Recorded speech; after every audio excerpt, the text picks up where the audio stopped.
Do you really know what your kid's doing on that smartphone? Rich Wistowski, a retired cybercrime detective who now consults with and trains educators, parents, kids and law enforcement on digital safety, demonstrates a parental monitoring app at his webcasting studio in Lockport, Illinois, on Tuesday, June 5, 2018.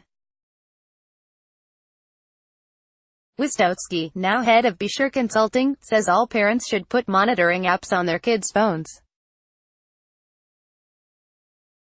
The apps allow parents to monitor activity, approve apps and track their kids' location. AP photo, Martha Irvine, Chicago. AP, Ariel Miller is clearly annoyed. Her mother is sitting with her on the couch in their Chicago apartment, scrolling through the teen's contacts on social media. "Who's this?" asks Jenny Bivens, aka Mom. "It's a friend of a friend," Ariel says. "They haven't talked in a while." "Delete it," her mom says. The 13-year-old's eyes narrow to a surly squint. "I hate this. I hate this. I hate this," she shouts. Yes, Bivens is one of those moms, she says. She makes no apology. Nor should she, says a retired cybercrimes detective who spoke to her and other parents in early June at Nathan Hale Elementary School, a K-8 public school in Chicago. There is no such thing as privacy for children, Rich Wistowski told them. Other tech experts might disagree, but even they worry about the secret digital lives many teens are leading, and the dreadful array of consequences, including harassment and occasional suicides, that can result. Today's kids are meeting strangers, some of them adults, on a variety of apps. Teens are storing risque photos in disguised vault apps, and then trading those photos like baseball cards. Some even have spare, burner phones to avoid parental monitoring, or share passwords with friends who can post on their accounts when privileges are taken away.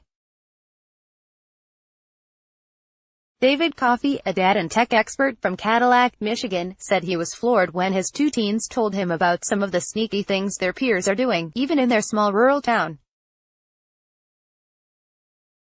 "I gotta hand it to their creativity, but it's only enabled through technology," says Coffey, chief digital officer at ID Shield, a company that helps customers fend off identity theft.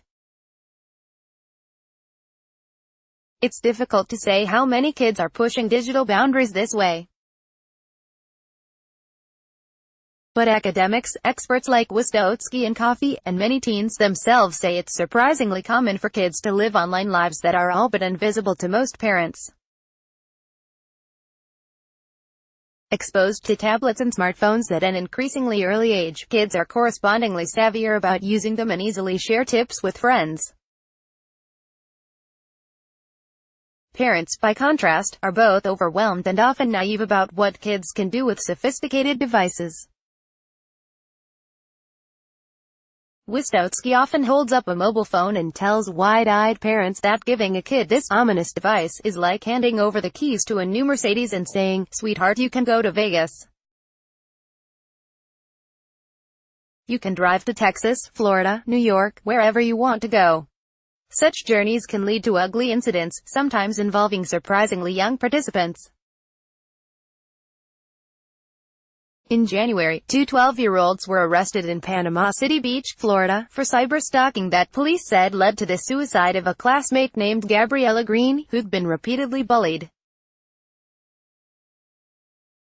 Last year in Naperville, a 16-year-old killed himself after police discovered that he'd recorded himself having sex with a classmate and then shared the recording with his hockey teammates.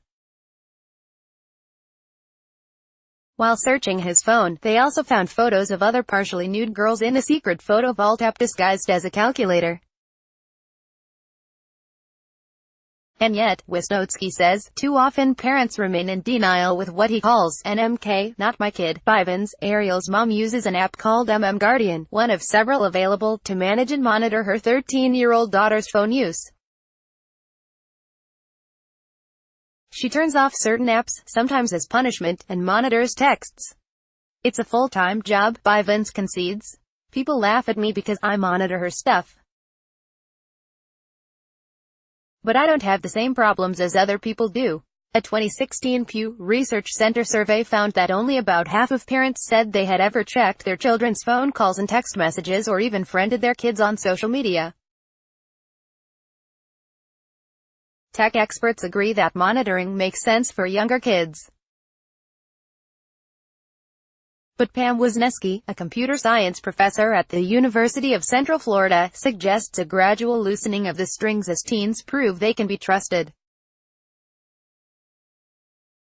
Almost to the point where I feel like the world would be better off without social media, says Wisniewski, who studies human-computer interaction and adolescent online safety. But I'm also a pragmatist. Wisniewski tells parents to offer their children the golden ticket, no punishment when they come to them about mistakes they've made online or help they need with a social media problem. Ariel's mom is all for that. Recently, Ariel started a live video stream on Twitter and encountered a stranger who asked her to show her bare feet.